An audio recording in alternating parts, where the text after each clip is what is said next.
Hey everyone, hi, welcome back to my channel. Today I am going to be talking through all minus one, mostly all of the books I read in February of 2024. Feels weird to say, but anyhow, I'm going to be doing that. I'm going to be giving you some thoughts about what I read. I've read a huge range. I've read a little bit of poetry, mystery novels, a classic, some dark fantasy, and one of my favorite authors. Actually, I've read another book by I read a couple books by some favorite authors of mine. So that's kind of the overview. If you are new here, then let me introduce myself. I am Shelly, and I really love books and reading. It is my favorite hobby by far. Maybe YouTube is a close second or competing for first, and as a hobby. And so this is just like the perfect outlet for me to talk about what I'm reading and what I'm enjoying. And if you are also into that, then I would encourage you to subscribe and stick around. And without any further rambling on, let's go ahead and get into the meat of this video. So here on BookTube, there are just so many events. And what that is just people out there encouraging watchers and subscribers and other booktubers to focus on their book collection or focus their reading in a very particular way. So these events help us readers shape our reading, inspire us, and so on. So one of the events here on BookTube was the We Love Jenny Readathon, and it was in honor of Jennifer Brooks. It was ran by Tiffany at the channel Beautiful Minutia, and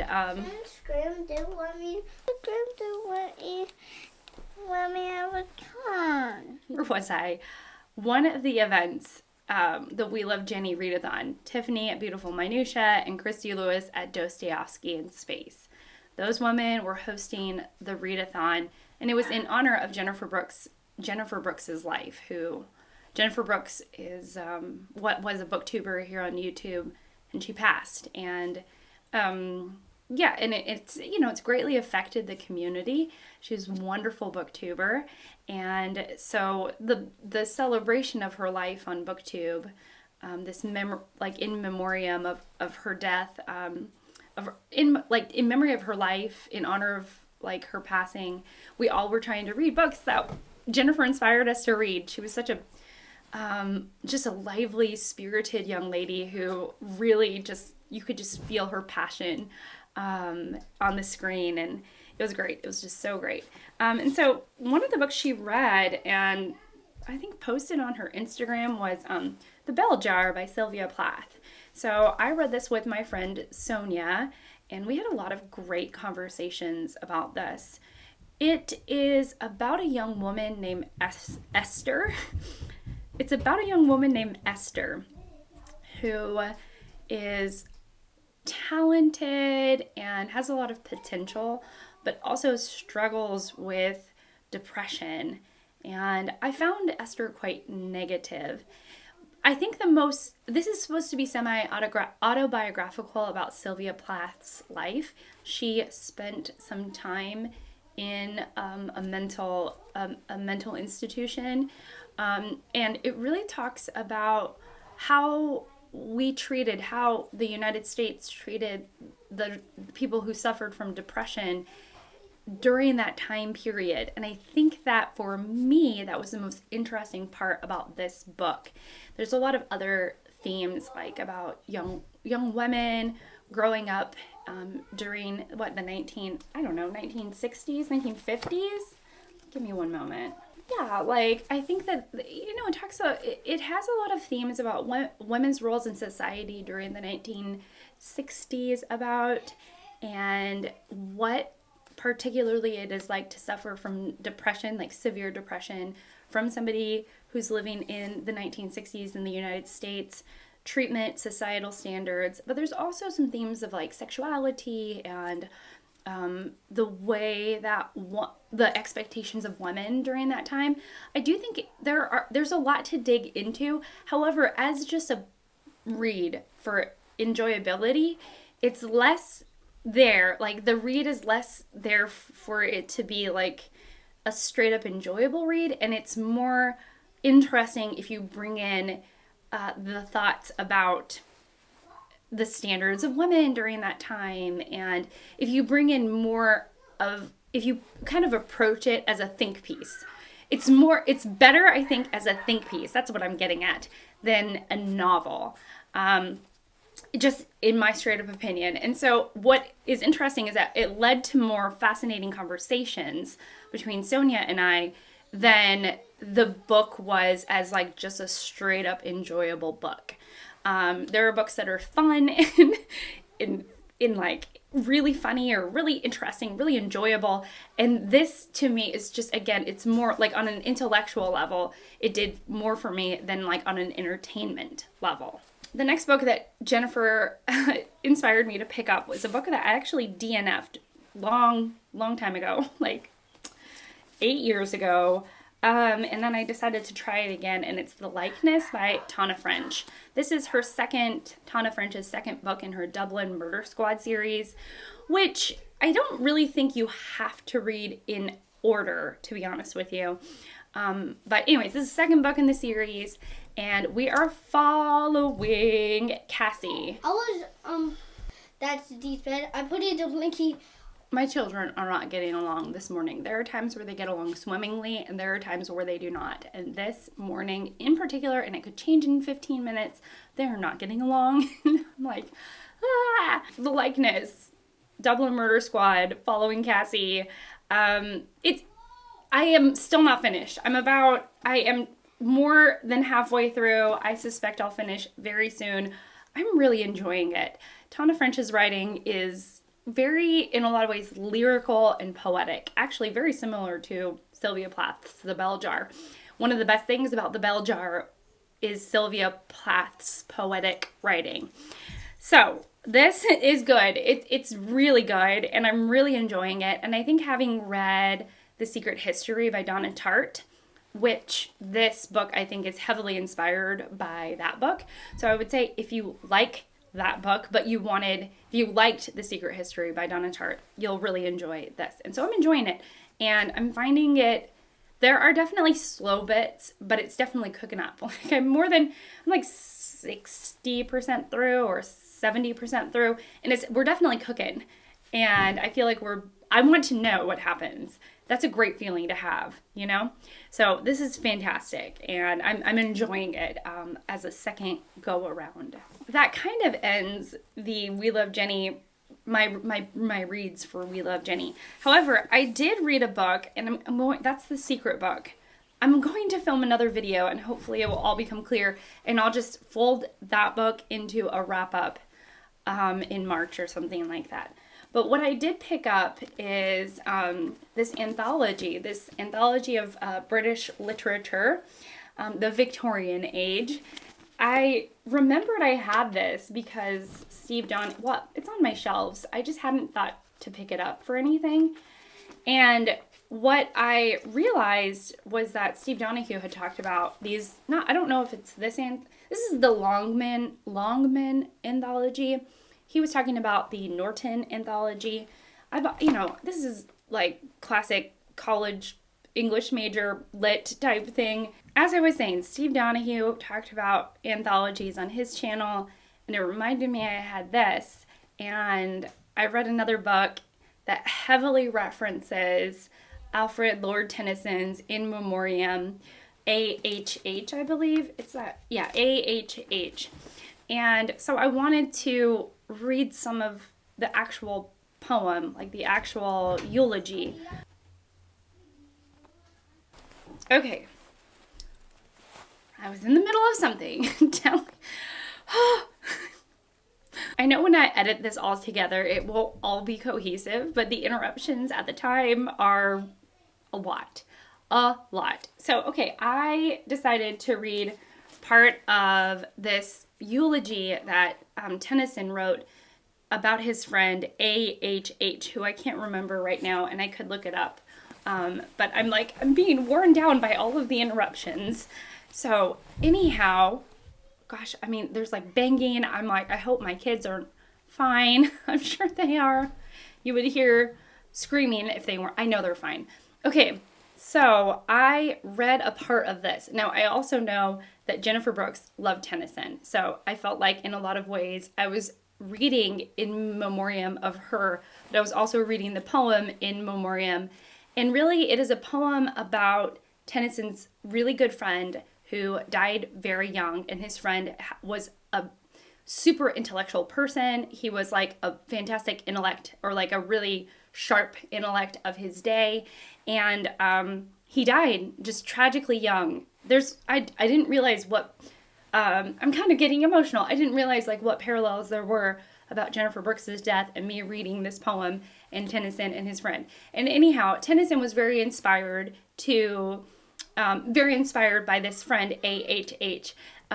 His friend was smart and articulate and had so much potential bubbling in and out of him. And he actually, this AHH figure, inspired Tennyson to write poetry. And over the course of 16 years, it was 16 years, Tennyson had written these sort of short poems, usually 3 or 4 stanzas per poem, and he wrote a bunch of them. And over the course of 16 years, he ends up putting together quite a few. Let me actually get you the number of how many poems Tennyson ended up writing. Over 130 poems about this friend.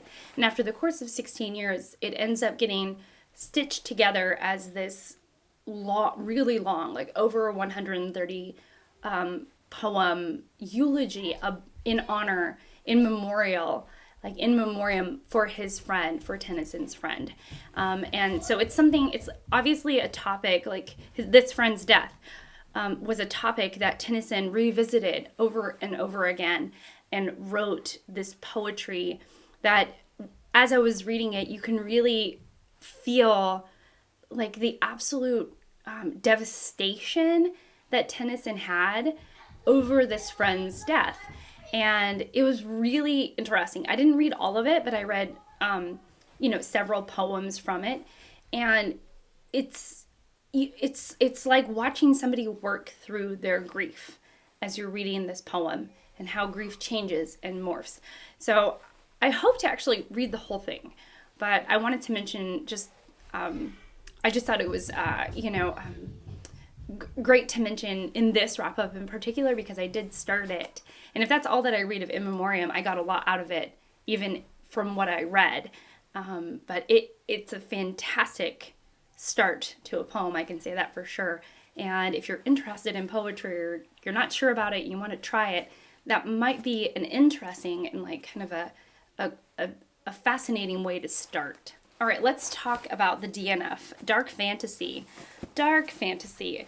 So I bought R. Scott Bakker's The Darkness That Comes Before. I was so excited about this book, and I really do think it might be the wrong time for me to read this book, because there's to me, the whole book, it is fully, I read quite a bit. What did I read to? I read over 100 pages in this book, and it is a 500? Yeah, it's a 500-page book. It really is all about soft world building in this.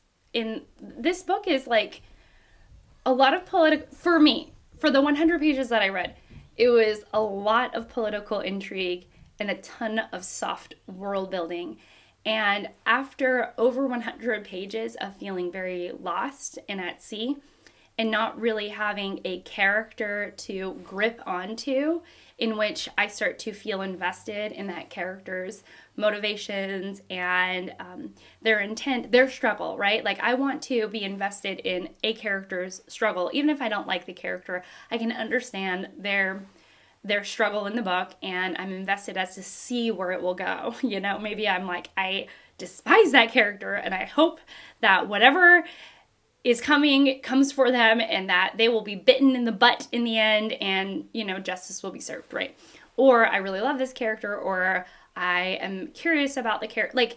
But the book really kind of lacked for me that character that I could grip onto to feel motivated, to help me see the world as it is building around me, to see the world shape before me, even if I was a little bit lost. I think that the book needed that. Oh my gosh, my kids, sometimes they're so loud. So I think the book really needed that for me in order for me to want to keep going. But again, after over 100 pages of just not really sure who the main character is, not really sure where the motivation was coming from, I didn't understand the political intrigue, and I was very uncertain about the soft world building. And I kind of realized that either it's the wrong time or this is the wrong book for me as a reader, because I am such a character-driven reader that I really needed someone to latch onto. And maybe if I read a little bit further, that would have happened for me. But I was like, I don't, who am I supposed to root for? What is happening? And so I was really just feeling very, very lost. And so I had to I decided that it is really not the right time. And I'm going to have to say goodbye to this book for now. So that was my experience with Backer and Dark Fantasy, which was just, yeah, wow. Just an odd sort of at sea feeling almost the entire time. It was weird. Okay, on to maybe happier ground.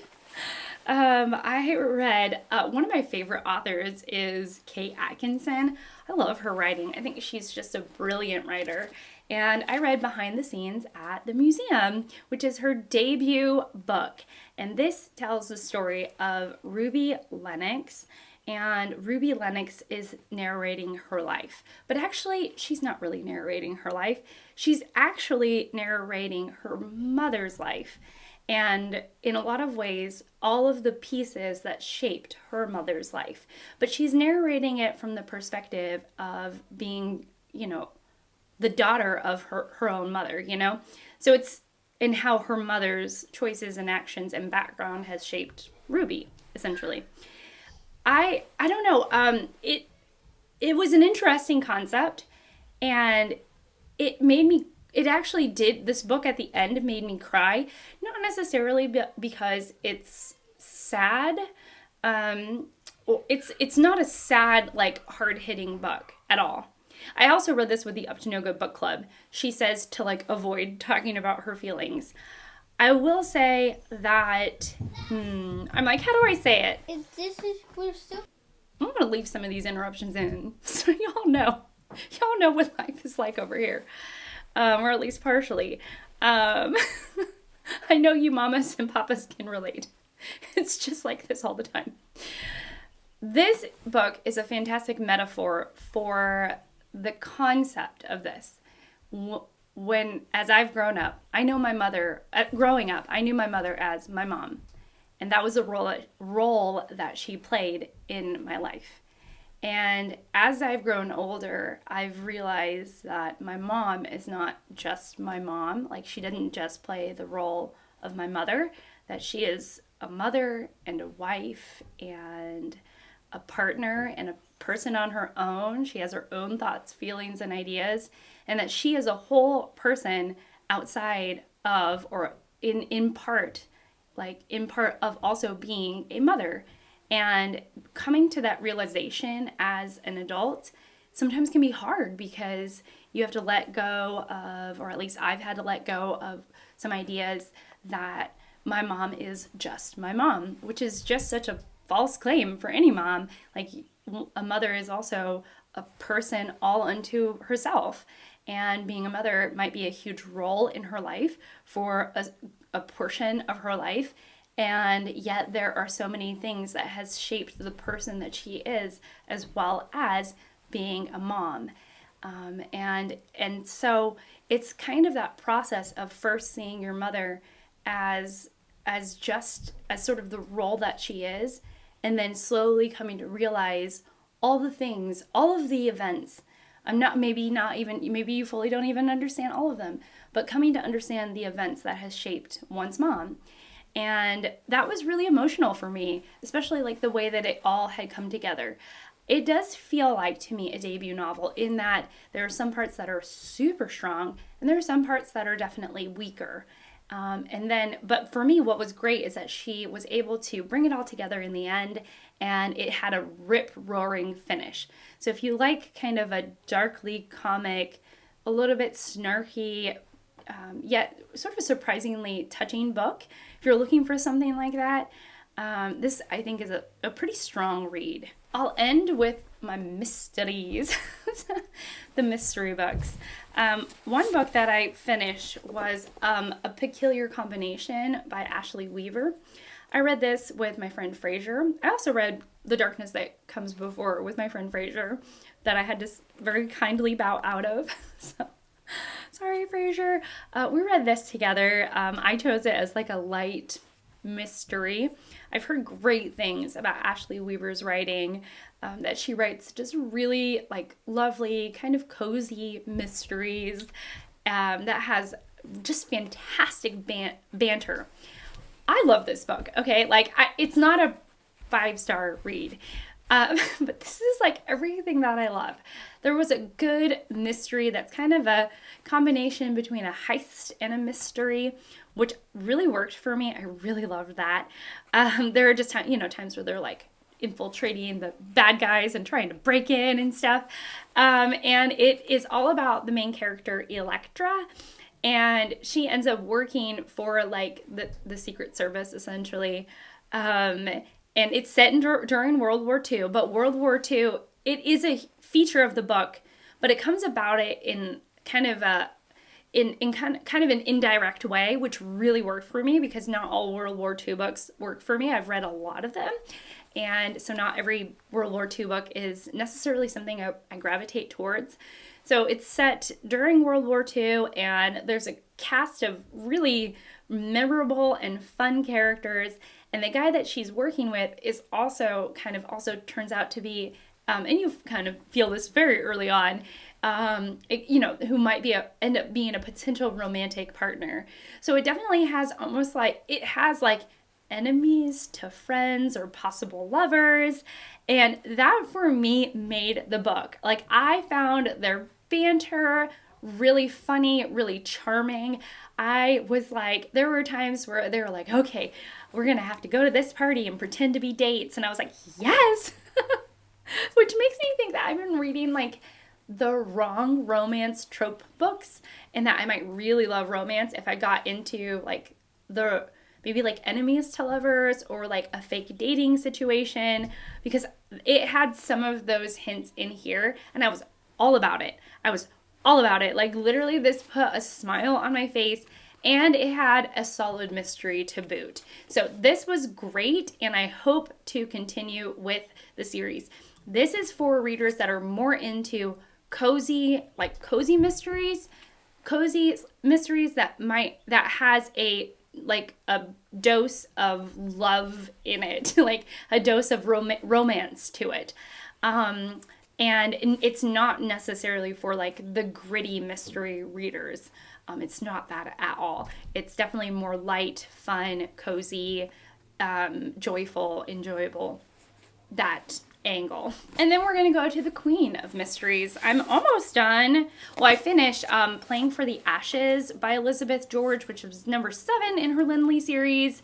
To me, there's a handful of, for me, like my favorite Elizabeth, now having read 7 of her mysteries and I'm on my 8th, there are certain mysteries that I'm like, those are my favorite. One of which is Missing Joseph. I really loved Missing Joseph. It was just fantastic in terms of character study and the mystery being just fantastic. Like, everything for me worked in that book.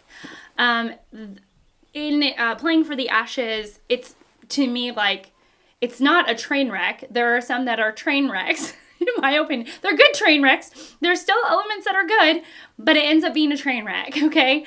So we have like my favorites and then train wrecks. Playing for the Ashes is like somewhere in the middle. It was a little long in the tooth. It was it needed a hefty bit of editing. There was solid elements to it, but essentially she was trying to put all of the pieces together, and she could, she whittled it down to something that was still hefty and a bit too much. Playing for the Ashes. We are in the presence of the enemy, in which it's about a young girl getting kidnapped, and there's a lot of political intrigue, a little bit of there's conversation sort of bubbling underneath the surface about the IRA.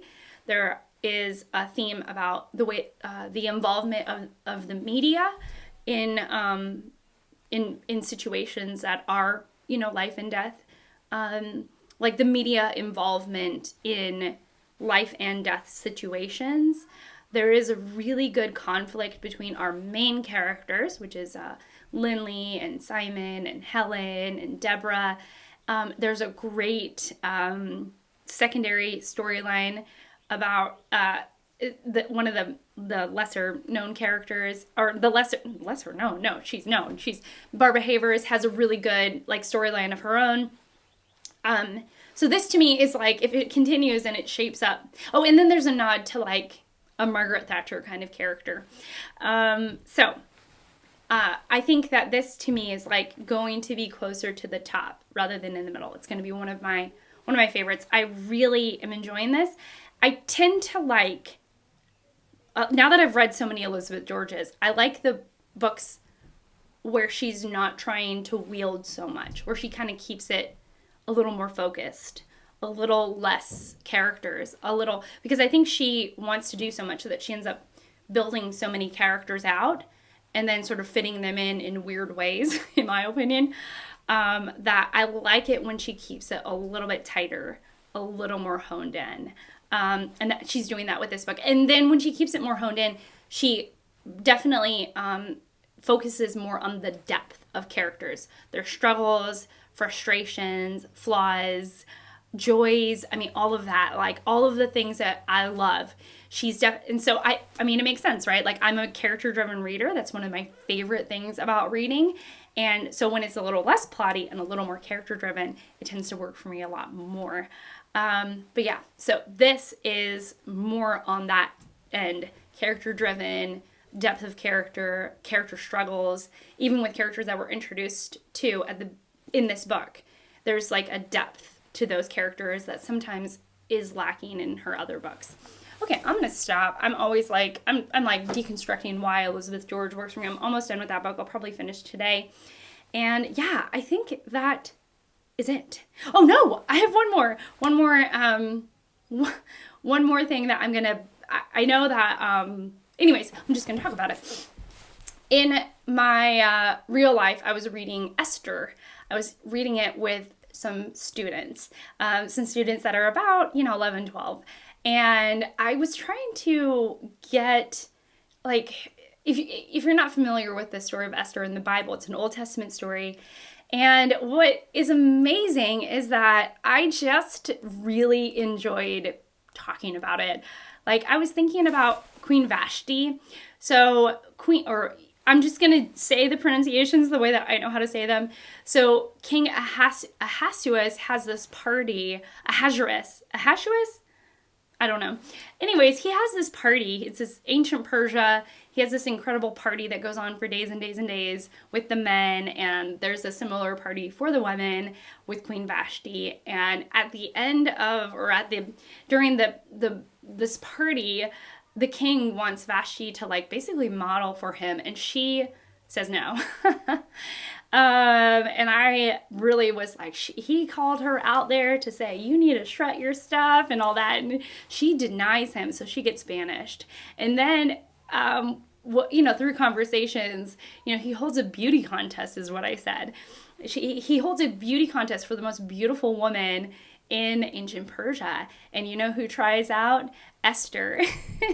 And like the Bachelor, he gives her a rose. You know, he hands her a rose so she can go on to the next round.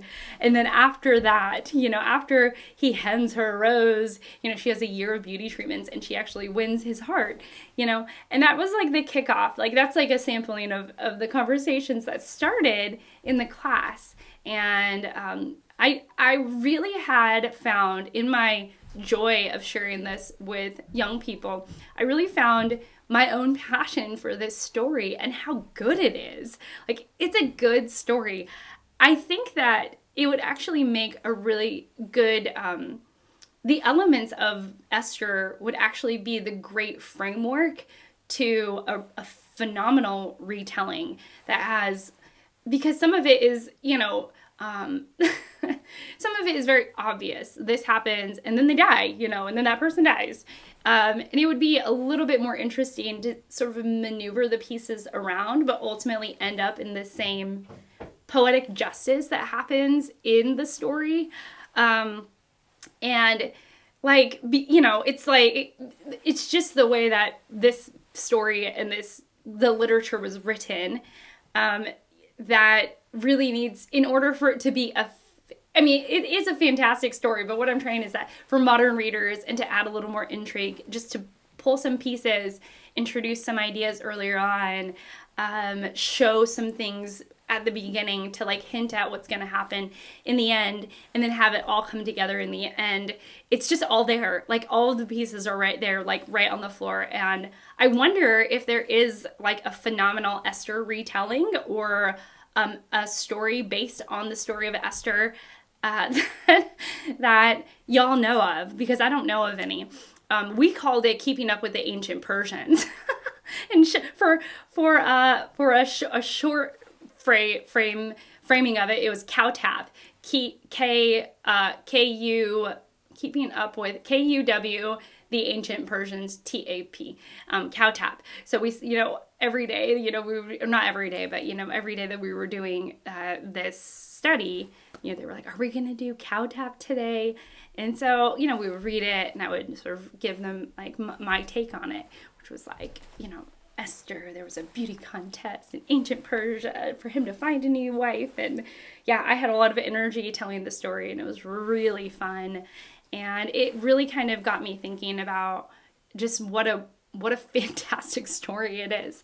And all of all the pieces are there. All they need is a little manipulating in order to like actually modernize it and make it a fantastic story, to like a modern story to read with intrigue and poetic justice and tension, all of that, you know, it'd be really cool. Anyways, if you know of a good Esther retelling, please tell me. I would love to know. Oh, and then I'll kind of update you, because I know that manga is not manga. Is not. I told y'all, I grew up saying manga. It was just a thing that I said. I know it's not the proper way of saying it, but I still do it. So the two things that I read in terms of manga is One Piece by Eiichiro Oda. So in One Piece, we really are following this ragtag crew of young people. Like, they're supposed to be like 17, 18, 19. They're young people, in my opinion. And they have these dreams of being the sort of greatest navigator of this world, the greatest pirate in this world, greatest swordsman, greatest cook, chef kind of thing. There's people, they have these huge ambitions.